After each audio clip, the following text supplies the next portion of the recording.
اگر خوش نہ ہوئے ہوتے تو ابراہیم علیہ السلام یہ نہ کہتے قال ومن ذریتی،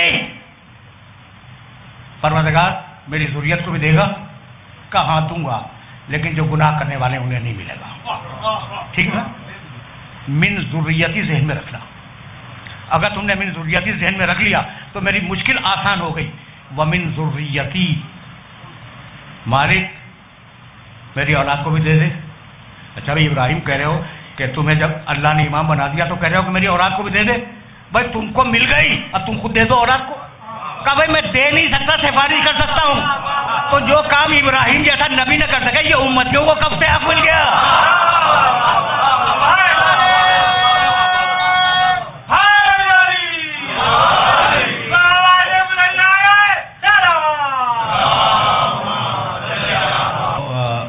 ابراہیم خود نہ بنا سکے، دعا مانگی کہ میری ذریت کو دے دے. کہا دے دوں گا، معصوموں کو دوں گا، ظالموں کو نہیں دوں گا. تو ذریت میں امامت گئی طے ہو گئی بات. اچھا دی کس نے؟ اللہ نے. تو دینے والا ہے اللہ، روکنے والے آپ کون؟ جب تک وہ نہ روکے، جس نے دی ہے امامت، جب تک وہ نہ روکے رک نہیں سکتی. اور اب اسی قرآن میں جہاں یہ آیت لکھی ہے کہ ہم نے ابراہیم کی ذریت کو امامت دے دی، پھر لفظ ذریت ریپیٹ ہوا. اب ذریت کو ذریت سے ملا لو. سورہ عنکبوت 29واں سورہ 27ویں آیت، اور پوری آیت بھی نہیں پڑھ رہا ہوں. وَجَعَلْنَا فِي ذُرِّيَّتِهِ النَّبُوَّةَ وَالْكِتَابَ، ہم نے ابراہیم کی ذریت میں نبوت دے دی اور کتاب دے دی. تو اب دو عہدے ہیں ابراہیم کی ذریت میں.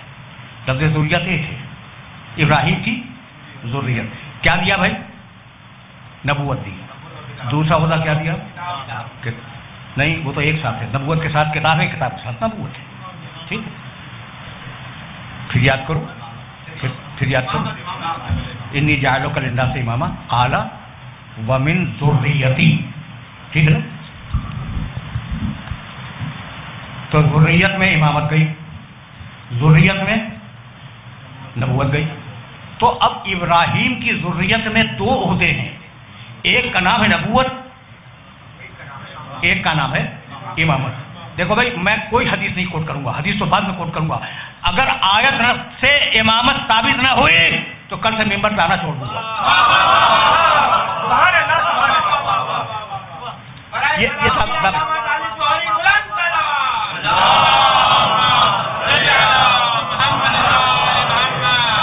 یعنی اعتراض کرنے والے کا اعتراض سمجھ میں آیا. اب آپ پچھلی قوموں میں امام گزر گئے، اب امامت کا کوئی واضح تصور رسول کے بعد نہیں ہے. یہ دعویٰ دیں نا. اور اب میں نے منحصر کر لیا ہے کہ دیکھیں گے قرآن میں ہے یا نہیں ہے. تو ابراہیم کی اولاد میں دو عہدے ملے، ایک نبوت، دوسرا عہدہ امامت. اور دونوں میں فرق یہ ہے کہ اللہ نے نبوت دی بغیر مانگے ہوئے، امامت دی ابراہیم کے مانگنے پر.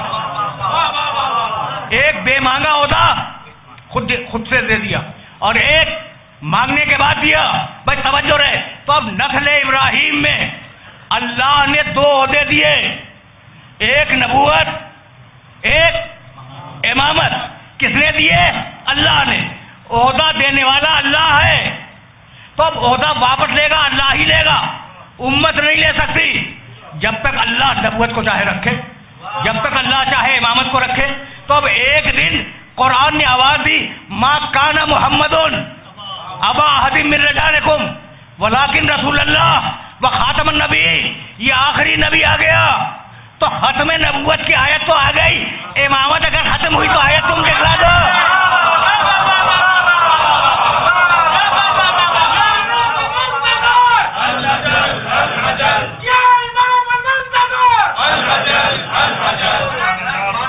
بھائی آیت ختم نبوت تو آ گئی، دوسرے عہدے کے لیے کوئی آیت نہیں ہے. تو اب قیامت تک یہ عہدہ جائے گا نا. تو اب دوسرا قرآن تو آنے سے رہا، اور یہ قرآن کہتا ہے کہ عہدہ امامت قیامت تک کے لیے جاری ہے. بہت توجہ رہے. تو یا تو قرآن کا انکار کر دو یا پھر مانو کہ کوئی امام ہے، اور ہم اسی کو کہتے ہیں السلام علیک یا شریک القرآن. میں نے آج بڑی زحمت دی لیکن یہیں تک مجھے لانا تھا بھائی، یہی سبب ہے. اب چلتے ہیں روایات کی طرف. یہی سبب ہے کہ پیغمبر اکرم نے میرے گھر کی کتاب میں نہیں، جاؤ دیکھ کے بولتا ہوں، بخاری شریف، صحیح بخاری، صحیح مسلم، صحیح ترمذی، سنن ابن ماجہ، ابو داؤد، مسند امام احمد بن حنبل، اور کتنی گناؤں. لفظوں کے اختلاف کے ساتھ ایک روایت آئی ہے، اور اسی روایت کو تمہاری خدمت میں پیش کرا لفظوں کے اختلاف کے ساتھ. الائمۃ بعدی اثنا عشر. میرے بعد امام 12 ہوں گے.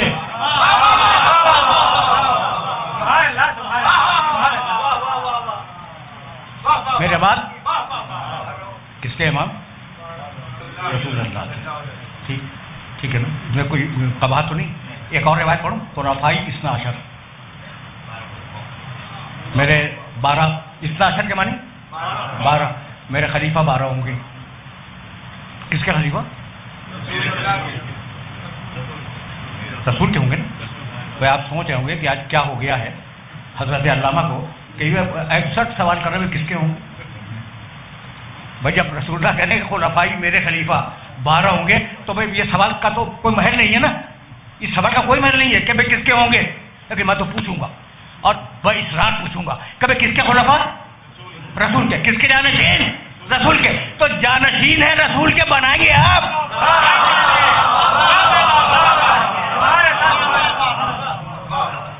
بھائی جب جانشین رسول کے ہیں تو رسول ہی بنائے گا نا. اچھا آپ کتنے بنائے گا؟ 12 بنائے گا. اب عجیب بات یہ ہے، مجھے معاف کر دینا، میری ایک پوری کتاب ہے خلفاء اثنا عشر. اثنا عشر کے معنی 12 خلفاء. اور میں نے کتابیں خود دیکھتا ہوں، ان سے جمع کی ہیں کتابوں سے روایات، اور اردو میں وہ کتابیں نے لکھی بہت برسوں پہلے. اچھا بھائی، تو امام خلفاء 12 ہوں گے. ٹھیک، چلو بھائی امام کو چھوڑو، خلفاء 12 ہوں گے. خلفاء اثنا عشر. اثنا عشر کے معنی 12. میرے خلفاء 12 ہوں گے. طے ہو گئی بات، 12 ہوں گے. اچھا اب میں گنتا چلا تو خلفاء راشدین ان کی تعداد 4. اس کے بعد آئے خلفاء بنی امیہ، ان کی تعداد 28. اس کے بعد آئے بنی عباس، ان کی تعداد 37. پھر دائیں بائیں کچھ حاضر امام پیدا ہوئے، وہ 49. پھر کچھ دایان مطلق پیدا ہوئے انہیں کے پڑوس میں، اور ان کی تعداد 52. تو 12 تو کہیں نہیں نکلی. اب یہ اثنا عشر کہاں ڈھونڈے؟ بھائی وہی ملے گے جہاں اثنا عشر ہی بیٹھے ہوئے ہوں گے. پوچھتے ہیں کہ بھائی تم نے کیسے پہچانا اثنا عشر کو؟ حق ہے، جب ہمارا دعویٰ ہے کہ ہم اثنا عشری ہیں تو حق ہے کہ کوئی پوچھے ہم سے پوچھے بھائی تم نے کیسے پہچان لیا؟ لیکن اس لسٹ کو کسی نے نہیں پہچانا، سب اپنی اپنی آلاپ پہ رہے. تو تم نے کیسے پہچانا؟ ہم نے کہا کچھ نہیں کیا، ہم نے تو سلونی سے پہچانا ہے.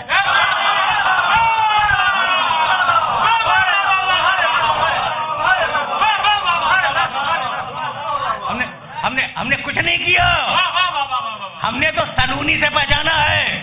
بزرگ کہہ رہے تھے، بزرگ یا علی آئے سمجھا دو، یا علی یہ مسئلہ بتا دو، یا علی یہ فیصلہ کر دو. اس لیے کہ یہ فیصلہ بڑا مشکل آ گیا ہے.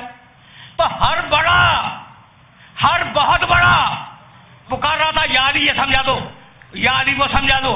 تو ان کے لیے تو یا علی کہنا مستحب ہو جائے اور ہمارے